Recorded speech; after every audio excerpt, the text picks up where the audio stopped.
l'annonçait à l'entame de cette émission, le professeur Alpha Condé serait toujours en colère ou tout au moins n'arrive toujours pas à digérer sa destitution par le CNRD. Il aurait fait des confidences qui nous amènent à 3 points essentiels, 3 points liés justement à ses regrets. Pire, le professeur Alpha Condé dit ne pas savoir que le colonel Mamadi Doumbouya, son tombeur, l'actuel président de la transition, était un légionnaire. Habib Marwan, ton site, d'accord, il est là, il vient de nous rejoindre à présent. Thierno Monet, le retardateur, bonsoir. Aujourd'hui, il est carrément en retard. Hein? Oui, aujourd'hui. Je suis content que vous ayez ajouté cette mention aujourd'hui parce que ce n'est pas tous les jours que ça arrive. Passé aussi. Bien, on peut la citer. Voilà. En fait, quand je venais, je voudrais vous dire chapeau parce que j'écoutais tout à l'heure le débat. Et quand on est sur le plateau, on va se racheter, ça je suis sûr et convaincu, d'accord. On n'a pas la même appréciation que lorsqu'on est dehors et qu'on écoute. Bien. J'étais fier vraiment des analyses que vous faisiez. D'accord, très bien. Je voudrais juste ajouter, parce que le juriste, il a évoqué ce sujet par rapport à la dissolution ou sinon à la vague de dissolution. Il va se rattraper, je savais, hein, on y va. Mais il y a un élément qu'on ne prend pas en compte. Et lequel? On ne peut pas parler de cette question sans parler de la LOLF, M. Diallo, la LOLF que vous connaissez mieux que moi, qui est quand même la loi fondamentale des collectivités. Non, pas des collectivités, mais de la finance publique en Guinée.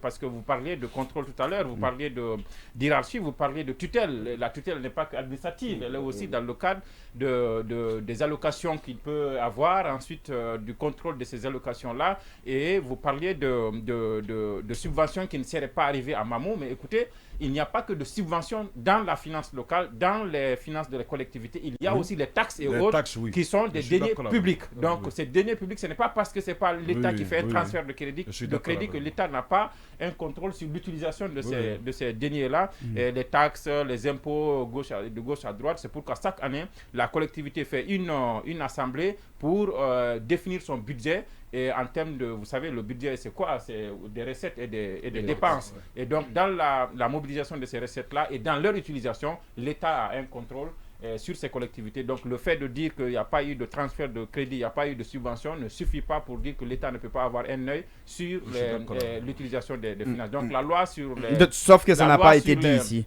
La loi sur les lois de finances est très importante quand on débat de ce sujet, mais puisque ce n'est pas le sujet essentiel. Bien. C'est important parce que lorsque Thierno évoque le principe de l'exercice du droit de contrôle sur les allocations données par l'État, je sens bien que bientôt on aura un expert, surtout qu'il a un master. D'accord, très bien. Finance publique. Donc il y a une assimilation qui est là. Non, c'était un exercice pour moi parce que la démonstration elle est bien comprise. Je voudrais épargner de mes auditeurs de tous ces petits détails. C'est clair, surtout que c'était des galettes. Il faut le préciser, c'était des galettes. Oui, et il risque de revenir sur ça, d'accord. Je ne reviens pas. Oui, mais si on doit citer ces articles, on va revenir. Non, je ne reviens pas. D'accord, alors. Je voudrais juste rappeler, c'est lui qui est intéressé par voir les poches budgétaires, comme il veut le rappeler. À chaque poche budgétaire, il y a un procédé de contrôle prévu dans le Code des collectivités locales. Il commence aux articles 73 jusqu'aux articles 75. Bien. Il y a chaque contrôle, comment ça doit se faire. C'est qu'au-delà du Code des collectivités, il faut ajouter la loi sur, qu'on appelle ça, la LORF. C'est la loi sur les lois de finances, c'est-à-dire qui est une loi fondamentale en matière de finances publiques. On ne peut pas évoquer ce sujet. Très bien. Bien. Là aussi, d'accord. Oui, on trouve tout. Je pense qu'on va évoluer sur cette question. Il y a un principe de droit qui serait mal vu si on l'applique comme ça, puisque un texte spécial et un texte général, il faut prendre le texte spécial. Donc, les règles de gestion des collectivités doivent être regardées dans le Code des collectivités. C'est aussi simple que ça. Les textes spéciaux, on a compris. Les textes généraux. Très bien.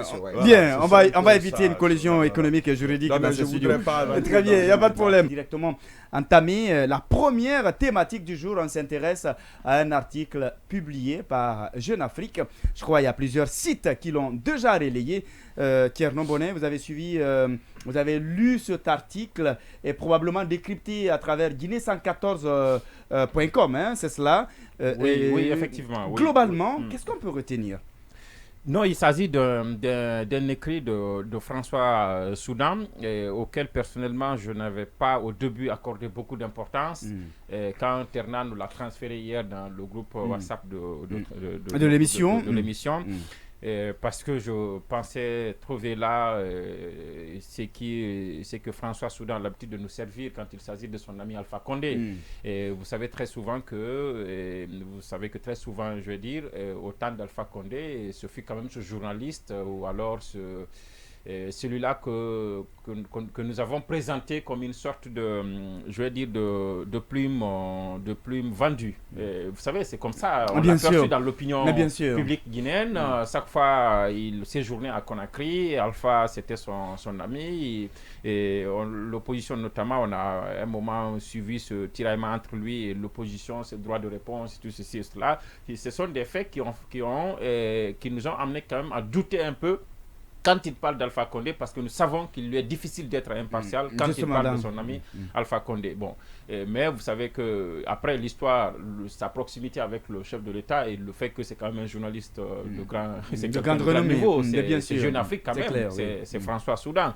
Et ça lui a donné l'avantage de rester quand même comme une source d'information assez importante pendant cette transition, tout ce qui concerne Alpha Condé. Parce que le jour même du coup d'État, vous savez que jusqu'à 10h, 11h, la presse locale, on était accroché à ce que Jeune Afrique disait, ce que la presse internationale disait, parce qu'ils avaient des entrées et tout ça. Et c'est ce qui fait qu'aujourd'hui, petit à petit, dès qu'il parle, les gens cherchent à savoir qu'est-ce qu'il a dit et les gens accordent du crédit à ça parce qu'ils savent qu'il a un certain accès au président Alpha Condé. Donc, c'est pourquoi je pense qu'il faut apporter du crédit à ce qui a été dit dedans. Et il relate en tout cas des faits, après des propos qui sont attribués au président Alpha Condé, des propos comme celui que vous avez cité tout à l'heure, le fait qu'il ne savait pas que Doumbouya était un légionnaire français et qu'il n'aurait pas vu son CV et que donc il lui a été donc un choix imposé. Et après, quand on fait un recoupement, on essaie de voir, on peut lui donner raison, parce qu'on a vu l'interview du président Doumbouya lui-même. Il avait dit sur, je pense que c'était sur France 24 ou sur Jeune Afrique, c'est sur France 24 qu'il n'a pu rencontrer Alpha Condé, je pense que 2 fois. Oui, mais sauf que par après, il y a des proches quand même. Oui, non, mais oui, je suis d'accord. Je vais être complet, soyez rassurés, je vais être complet, je ne me limite pas. Très bien. C'est vrai qu'il y avait des proches d'Alpha qui ont dit non, mais c'est impossible que Alpha, le connaissant, et qu'il puisse nommer quelqu'un à un tel niveau et qu'il ne soit pas en contact direct avec l'intéressé, c'était impossible. Mais sauf qu'il ne faut pas oublier qu'il y a au moins 2 versions qui se recoupent, la version de Doumbouya et la version la version de François Soudan, qui dit tenir cette version d'Alpha Condé lui-même. Je pense qu'il y a un petit recoupement quand même. Après, il faut relativiser. Il ne peut pas le savoir au moment où il le nommait, ou peut-être pendant tout ce temps. Peut-être qu'il ne le savait pas. C'est après, maintenant, certainement, il peut. Oui, mais, voilà. mais vous savez, dans le papier, on vous dit même les forces spéciales avaient été faites pour être au front, notamment à la frontière avec le Mali, pour empêcher des incursions djihadistes et tout ça. Mais que les forces spéciales n'ont jamais fait ce déplacement. Elles sont toujours restées ici à Kaloum, à Conakry, ensuite à Fourikaria. Moi, je pense que ce papier, il peut avoir. Je peux me poser la question après, pourquoi ce papier? Pourquoi c'est maintenant qu'il sort? Je peux penser même que ce papier a des visées même politiques peut-être. Ce débat, on peut l'avoir. Mais à l'intérieur, je pense qu'il y a des propos dedans auxquels moi j'accorde du crédit, parce que quand on fait un recoupement, on les sent parce qu'on les entend. On est quand même avec des proches d'Alpha Condé, des anciens ministres, des anciens directeurs et autres là qui nous racontent des choses. Et puis quand je vous ai donné l'exemple de ce pan, que Doumbouya lui-même a dit qu'il n'a rencontré Alpha Condé que 2 fois. Ensuite, il y a le propos d'Alpha qui viennent corroborer avec ça. Je pense que c'est cela. Maintenant, par rapport au cas du colonel Mamadi Doumbouya, vous savez, il y a quand même une vérité. Et c'est quoi cette vérité? Cette vérité, c'est que Alpha, on peut dire peut-être qu'il n'a pas aimé Doumbouya, mais je pense à un moment donné, il l'a comme placé au-dessus de tout le monde. Vous avez vu, il avait des ennuis quand même. Des mois avant le coup d'État, il avait des ennuis. Il avait été rapporté même qu'à l'époque, c'est parce qu'on voulait le casser, notamment les Ghanais et autres là voulaient casser son lui parce qu'il devenait super puissant. On l'a même enlevé ici pour qu'il aille jusqu'à Forêt-Carrière. À Forêt-Carrière, il y a tout ça. Mais il était comme une sorte, parce que l'opposition avait dénoncé, il était comme une sorte de dernière ceinture autour du président. C'était comme l'armée contre l'armée. C'est-à-dire qu'Alpha créait au sein de l'armée une armée qui est susceptible de le protéger si l'armée régulière... Il y a même des indiscrétions qui nous apprenaient qu'il aurait dit au professeur qu'il est le mal-aimé parce que tout simplement, on sait qu'il est le seul qui a cette volonté de veiller sur sa vie de bout en bout. Non, mais c'était ça, mais c'était clairement ça, Doumbouya, parce qu'il connaissait Doumbouya. Et qu'il lui aurait même dit de rester à Conakry avec toute une Doumbouya unité. connaissait le plan qu'on appelle du palais. Sinon, si vous ne connaissez pas le palais d'une certaine façon, les bâtiments officiels, parce que c'était ça en fait le rôle des forces spéciales, les bâtiments officiels, stratégiques s'il le faut. Stratégiques, il devait les connaître et les maîtriser. Et donc c'était comme une sorte de l'armée des armées. Et donc on ne peut pas dénier le fait que Alpha avait confiance aux forces spéciales. Et donc très souvent, vous le savez, en Afrique, c'est celui à qui vous avez beaucoup plus confiance, très souvent qui vous trahit, parce que dans le papier, on nous dit que Alpha craignait beaucoup plus Idi Amin. C'est pourquoi il l'aurait même envoyé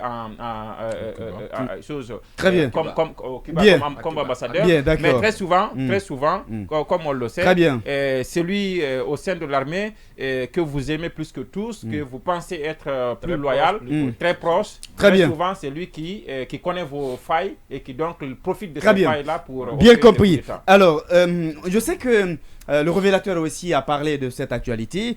Mais dites-nous, il a parlé de 3 erreurs. Parmi ces erreurs, est-ce que après avoir parcouru, décrypté, vous pensez que ça ressemble exactement au professeur Alpha Condé?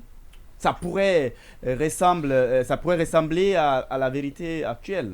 Je pense qu'il faudrait être très prudent sur l'écrit de Soudan, parce que lui-même, de bout en bout, il n'assume pas l'entièreté de ses écrits. Et c'est un article d'hypothèse, c'est une sorte d'analyse qu'il a émise dans ce papier. C'est loin d'un article d'entretien parce qu'il n'assume pas avoir échangé avec Alpha Condé. Est-ce que c'est Alpha qui l'aurait soufflé quelque chose à l'oreille sans pouvoir l'assumer? Reste à poser. Mais François Soudan lui-même, dans ses écrits, il tient ses informations selon ce qu'il a raconté dans son papier. Il tient ses informations des amis du président Alpha Condé et il en a cité quelques-uns. Maintenant, sur le contenu du papier, il faut être très très prudent, surtout sur les 3 erreurs qu'il a énumérées comme étant les éléments qui ont précipité ou qui ont brusqué la chute d'Alpha Condé. Le premier élément, il a parlé de ce comportement éternel qui est resté collé à Alpha Condé. C'est-à-dire, Alpha Condé avait du mal à porter la tunique de chef d'État et s'est toujours comporté comme étant un syndicaliste, un leader, un activiste du mouvement estudiantin qu'on a connu de par le passé. Oui, c'est une évidence. On a tous critiqué ce manque de posture d'État que devrait incarner Alpha Condé lorsqu'il il était aux commandes de l'État. On disait toujours qu'il était l'opposant opposé à lui-même. Donc c'était un opposant opposé à lui-même. C'est-à-dire que, je ne sais pas si le terme s'y est, mais c'était un président qui il était en quelque sorte introverti. Donc au départ, c'était un homme très ouvert, mais à la fin, on a vu que c'était quelqu'un extraverti qui avait des difficultés à s'émanciper de ce costume ou de s'affranchir de cette lutte qu'il a menée de par le passé, donc ce leader d'étudiants. Donc il n'a pas pu s'affranchir de cela. Le deuxième aspect de son analyse, il dit que le chef de l'État, à quelques mois de la présidentielle du coup de force du 5 septembre, du 18 octobre 2020, Alpha Condé avait changé ses numéros. Donc c'est quelque chose qui circulait dans les cafés Et c'était dans presque tous les milieux. On dit que Alpha avait changé et il avait coupé tout avec tout le monde. Et je pense que Mamadi aujourd'hui, il a coupé, il fait les mêmes horaires que Alpha Condé. Donc aujourd'hui, c'est un président introuvable et qui a accepté de se bunkériser comme l'a fait Alpha Condé. Donc c'est une évidence. Sur ce, c'est une évidence. Maintenant, le troisième aspect, s'il a parlé de la question de sa sécurité, de sa propre sécurité, qu'il a négligé sa sécurité. Donc je pense que là, à ce niveau, il faudrait être, je ne dirais pas totalement vrai, mais ce que François a dit, c'est pas faux. Parce que le constat, même un simple passant pouvait faire surtout que quand on a observé la création des forces spéciales a créé une sorte de tension au sein des forces de l'armée. Il faut avoir le courage de le dire parce que Doumbouya et son groupe étaient perçus comme étant les élites, comme des mercenaires dans l'armée. Ce n'étaient pas des gens normaux ou ils ne relevaient pas de l'armée régulière. Et jusqu'à présent, les anciens de l'ancienne armée, de la vraie armée, comme on aime à le dire, ces anciens perçoivent les forces spéciales comme une armée, comme un corps mercenaire introduit dans l'armée républicaine, dans l'armée nationale. Donc il y a ce climat assez tendu que le chef de l'État lui-même a créé, pensant ou espérant qu'un jour, avec ce fossé qu'il a su créer et du fait qu'il a réussi à décapiter toutes les forces contestatrices dans le pays, il pouvait aussi en faire de même au sein de l'armée. Et malheureusement, il n'y a pas de loyal jusqu'au bout. Et comme on le sait, il n'y a pas de loyal jusqu'au bout. Donc, surtout en matière de pouvoir, le plus souvent, c'est la béquille qui te sert de conquérir le pouvoir. C'est cette même béquille qui si tu ne fais pas attention, qui te servira, qui te fera renverser. Heureusement que tu as utilisé le mot si tu ne fais pas attention. Donc l'arme que tu utilises pour conquérir le pouvoir, tu ne fais pas attention, c'est cette arme qui te fera tomber. Donc il faudrait être très très prudent parce que François lui-même, il est trop confus dans ses analyses parce que moi, jusqu'à preuve du contraire, et d'ailleurs, quand on fouille, il a parlé d'un certain Clément Bolé, qui était un officier français qui a été décoré parce que Alpha Condé avait confié la gestion de l'armée à cet officier de l'armée française. Donc, il a été décoré par Mamadi Doumbouya et on sait qu'aujourd'hui, on est en train de faire une certaine proximité. Mamadi Doumbouya, oui. Il a été récemment, Clément Bolé a été récemment décoré par le colonel Mamadi Doumbouya. C'est, je ne sais pas, il n'y a même pas un mois après. Oui, il y a un Français, c'est Clément Bolé. Donc c'était le réformateur de l'armée sur qui Alpha s'était appuyé. Est-ce que... Donc, regardez sur mon regard. Oui, on suit ton regard. Il faut être très prudent quand même. Bien, d'accord. Parce qu'on ne connaît pas pourquoi il l'a fait comme l'a dit Oui. Bonnet. On ne connaît pas qu'est-ce que cet article a cacherait. Bien sûr. Alors, mais quand on lit et qu'on parcourt, on a aussi l'impression que le procès Alpha Condé, en tout cas jusque-là, n'arrive pas à digérer justement ce coup d'État. Oui, c'est pas très facile de Certaines digérer. sources vont même jusqu'à affirmer qu'il serait toujours dans la prédisposition de revenir. Quand vous faites quitter le paradis, c'est difficile de comprendre. Là, on comprend Alpha Condé. Je pense qu'il est dans ces conditions très amertumes. Quelqu'un qui est habitué à être président et aujourd'hui, il est déporté et il ne parle de... En fait, il est égal à lui-même. Personne ne s'intéresse à lui. Donc, personne ne s'intéresse à lui. Oui, l'article parle de ses anciens on a amis. même peur de l'appeler. Quand vous êtes en Guinée, vous ne pouvez pas appeler Alpha Condé librement. Ça peut vous créer des ennuis. Il y a un contrôle très accentué autour de sa personne. Donc moi, seulement ce que je voudrais dire par rapport à l'écrit, moi, je mets énormément de doutes sur certaines vérités qui ont été dites là. Par exemple, quand il dit qu'il ne connaissait pas si Mamadi Doumbouya était un légionnaire français. Je ne peux pas trop croire à ça, dans la mesure où ce monsieur d'abord a entraîné l'armée guinéenne avant d'être recruté. Alors sur quelle qualité il a entraîné l'armée guinéenne et où il a eu ses performances-là. Il a servi à Kindia. Oui, il a servi d'abord avant d'être engagé officiellement. Et donc, je pense que c'est sur la base. Cet aspect, en principe, quand on observe le poste, on peut même dire que c'est cet aspect légionnaire qui a plaidé. Voilà, parce que c'est un commando. S'il a été nommé à ce poste, c'était un service de commando. Il a été mis au-dessus de ce service. C'est quelque chose de légitime. Mais supposons que M. Soudan ait raison, que M. Alpha Condé ne connaissait pas effectivement un peu l'adresse de M. Doumbouya. Là, c'est tout à fait normal qu'Alpha Condé mérite son coup d'État. Puisque donner un corps spécial, un corps d'élite à une personne que tu ne connais pas, si tu as quelque chose, tu le mérites. Donc, du coup, moi, je ne comprends pas s'il peut prendre le risque de donner le corps d'élite à n'importe qui. Ça veut dire qu'on a donné d'autres postes à des personnes dont on ne connaissait pas. Donc, et là, le pays est comme l'a dit Ablaye Wade, donc Alpha Condé a acheté la corde qui lui servira de pendaison finalement. Mais moi, je préfère que sur cette question-là, moi, je trouve que François Soudan, je pense beaucoup plus à des visées politiques là. Je parle un enjeu géopolitique. Voilà, donc on va quand même se poser la question. On connaît un peu ses liens avec le professeur Alpha Condé. Est-ce que vous pensez qu'il peut prendre la responsabilité ou le risque de raconter ce que lui, il pense et l'attribuer de façon tacite au professeur Alpha Condé? Il ne l'a pas dit. Il n'a pas dit qu'il tient de Alpha Condé, c'est faux. Attention, oui, lorsqu'on parcourt, c'est vrai qu'il ne l'a pas mis dans un schéma d'interview, mais on a quand même l'impression que c'est son... des propos il a évolué. Moi je pense que ces propos à un certain niveau peuvent être contestés puisque ce n'est pas une interview. Ça veut dire qu'il a donné peut-être une analyse, une opinion, et comme il est habitué à écrire du n'importe quoi, et là on peut savoir aussi c'est du n'importe quoi avec des visées, là on ne sait pas, mais moi je me méfie de ces écrits. Je pense qu'il ne faut pas leur donner une force très importante. Quel regard Carlo aussi sur cet article? Par rapport à cela, moi, quelle que soit la façon dont le professeur Alpha Condé est connu, le colonel Doumbouya, pour moi, ce n'est pas très important. Un président n'est pas censé connaître tous les cas de l'administration. Il y a les CV, il y a les parcours.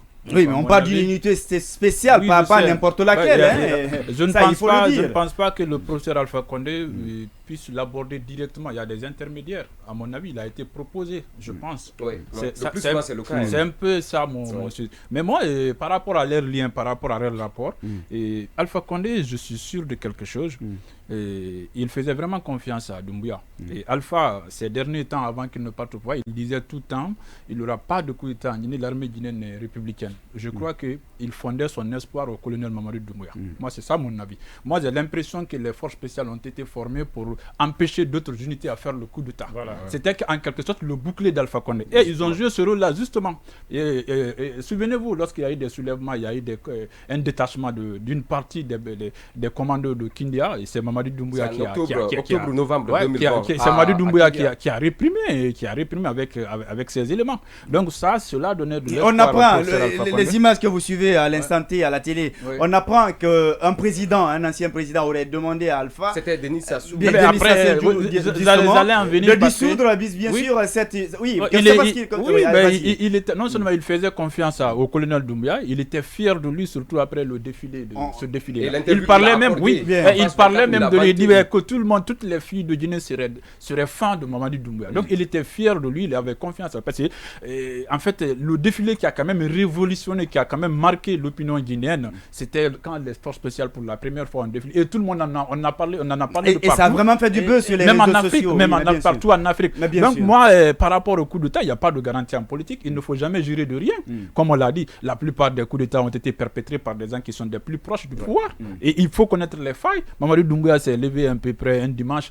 Le palais, il y a un expert de la sécurité en Afrique avait dit que le palais sécuritaire était le palais le moins sécurisé d'Afrique. C'est clair. Parce Alpha, quand vous êtes derrière, c'est parce qu'Alpha avait une certaine confiance. Il ne s'attendait plus à un coup d'État. Parce que quand il partait, la politique de réforme, Alpha avait plus peur des manifestations sur l'Est que de l'armée. Parce qu'il pensait avoir maîtrisé l'armée. Et Mamadou Doumbouya était là pour mater quiconque allait se soulever. Donc je crois que c'est excès de confiance. Mais le coup d'État, il ne faut pas que cela ne surprenne. Mamadou Doumbouya était surarmé. Il n'y avait aucune force qui pouvait l'arrêter. Si l'armée guinéenne tentait de l'arrêter ce jour-là, ce serait un carnage parce qu'il est venu avec un arsenal extraordinaire. Et je crois que l'intelligence que l'armée guinéenne a eu ce jour-là, c'est de dire non, ne faites rien, laissez-le faire. Bien. Oui, tu voulais placer un mot tout à l'heure ou une précision. Vous savez, ce sont des questions d'armée quand même. C'est pas à cause d'un papier de François Soudan qu'on va se plonger. C'est clair. Les questions d'armée, nous savons la limite. C'est clair. Et on n'ira jamais au-delà de ça. Avec beaucoup de responsabilité, nous abordons la question. Mais je voulais juste dire que qu'on appelle le colonel Doumbouya, parce que on est à la veille de l'an 1 du CNRD. C'est aussi l'occasion de faire le débat et vraiment de déceler les failles qui ont pu avoir et qui ont conduit à un tel dérèglement, à un coup d'État. Donc aujourd'hui, ce n'est pas contestable que les forces spéciales étaient quand même placées au-dessus, en quelque sorte, des autres corps de l'armée. Et ça avait commencé à faire des alous. On parlait tout à l'heure des relations difficiles qui ont existé entre lui et le ministre de la Défense nationale, Dr Diané. Et après, vous savez, dans la ferveur du coup d'État, pour justifier ce qui est arrivé, il y a certains pro-CNRD qui avaient même dit que Doumbouya était en réalité un sauveur, parce que s'il ne faisait pas son coup le dimanche, la semaine qui suivait, il y a beaucoup de rumeurs en tout cas, qu'il y avait un autre groupe qui pourrait se préparer pour faire le coup. Il y a beaucoup de choses qui donc se disent après, quand même. C'est ce qui même a poussé d'autres jusqu'à aller croire que, de façon extraordinaire, que le coup d'État serait même une machination d'Alpha lui-même. On a entendu ses bobos de santé, il a été dit qu'il a été condamné et que donc il aurait préparé ça pour lui-même. Mais c'était quand même extraordinaire de croire que quelqu'un puisse se lier et se donner à un colonel qui vient prendre mon pouvoir pour continuer mon œuvre. Donc moi je ne crois pas à cela. Mais quand vous dites que les forces spéciales, c'est vrai, on ne sous-estime pas ce que peuvent représenter les forces spéciales, dirigées par un légionnaire et mises en place par des gens qui connaissent quand même la science de l'armée, les Idi Amin et autres, et le Namori Kondé et tout ça, et qui ont pensé à mettre en place donc cette unité spéciale et qui l'ont donc donné les moyens de s'équiper. On ne sous-estime pas donc la force de frappe, la force de feu donc des forces spéciales, mais j'avoue que le nombre qui nous a été donné, parce que là aussi je ne fais aucune révélation, il nous a été dit que c'était autour de 50 personnes. Je pense qu'on va rester, on va essayer de rester, on va rester autour de l'article. Je ne crois pas. On va rester focus sur l'article. Parce qu'il nous dit, les noms, les chiffres, je pense qu'on va les visiter. C'est par rapport à l'article. C'est un sujet sensible. Parce qu'il a été dit que non, c'est parce que le traître, parce qu'il parle dans l'article du général. Idi Amin. Non, je parle de Namori. Namori qui était chef d'état-major de l'armée. Vous savez, la même frustration qu'il y avait au niveau de l'administration d'Alpha, et on a vu quand la Cour constitutionnelle a proclamé sa victoire, le 3e mandat, le premier discours qu'Alpha a eu quand il a fait le tour de Kaloum, son épouse est arrêtée, il a dit quiconque sort la queue, on va la couper. On l'a dit, il a dit en Soussou. Après, il avait été dit à beaucoup de ministres qu'en réalité, ils n'ont pas mouillé le maillot pour Alpha. Il l'a dit clairement. Ils ont profité de la campagne pour se faire leur propre image. Donc beaucoup ont senti de l'ingratitude dans l'attitude d'Alpha. Il a comme pensé que le 3e mandat, il l'a obtenu de lui-même et que personne d'autre n'a mouillé le maillot. Après, on a vu des pamphlets. Bien, voilà, très bien. Mais la même chose, Sekou, la même chose au niveau de l'armée, on pouvait le lui reprocher parce qu'on nous apprend après, parce que moi je ne comprends pas comment un chef d'état-major de l'armée peut se coucher et voir un coup d'état arriver sans intervenir. On va pas dire voir, on va relativiser. On ne maîtrise pas. Voilà, on ne maîtrise pas les comptes. C'est le même doute que vous. Surtout que c'est le même doute que vous sur ce sujet. D'accord. Le chef d'état-major de l'armée, un coup d'état qui se fait, soit le chef d'état-major de l'armée est à la tête du coup d'état, ou alors il est attaché ou bien il est mort. Mais un chef d'état-major est libre. Sauf que ça ne se prépare. Sauf que le coup a été perpétré aussi par. Donc vous donnez raison. Alpha n'a pas tort. D'accord. Ou celui qui a apporté ces propos n'a pas tort de penser que ce coup, il a été organisé peut-être à l'insu du chef d'état-major de l'armée, mais il a quand même une certaine complicité. Il pourrait avoir une certaine complicité. 30 secondes. C'est qu'il serait président, on sait jamais. Voilà. 30 secondes. Et si on l'avait dit que c'est lui qui va être président après, on t'a compris. Bien, oui. Puisqu'on parle de l'article de François Soudan, en le lisant, c'est trop léger pour un État comme le nôtre, de se laisser aussi malmener très facilement. Parce qu'on sait tous que la question de la sécurité nationale, surtout ces derniers temps, Alpha ne blaguait pas avec. Et on a vu cette dotation en armes que l'État, que Alpha avait fait avant son départ. Donc, avait fait avant son départ. Maintenant, il y a eu Mamadi, c'est vrai, il y a eu le 5 septembre, mais le coup d'État va au-delà de cette machination de François Soudan. 3 erreurs ne peuvent pas simplement expliquer. Je dis non, je dis 3 erreurs ne peuvent pas expliquer parce que c'est qu'on oublie, il y a un aspect très essentiel. Au-delà de l'aspect politique, il y avait aussi cette conjoncture économique qui commençait à être là. Donc ça bouillait ça à l'intérieur du pays. Il y a tous ces éléments à mettre du troisième mandat. Donc on a négligé l'aspect le plus important. Et c'est là, ça veut dire justement, François Soudan veut dire à Mamadi, aujourd'hui il n'y a plus de force qui peut te résister. Alpha avait déjà réussi à anéantir la classe politique. Donc tu peux foncer comme ça, puisque c'est toi qui avais la puissance à l'époque. Aujourd'hui, Dieu a fait que tu as le pouvoir, donc tu peux continuer, tu peux rester sur les traces. Moi, c'est la lecture que je peux tirer de cette analyse de François Soudan. Elle n'est pas peut-être... Bien, on reviendra sur ça.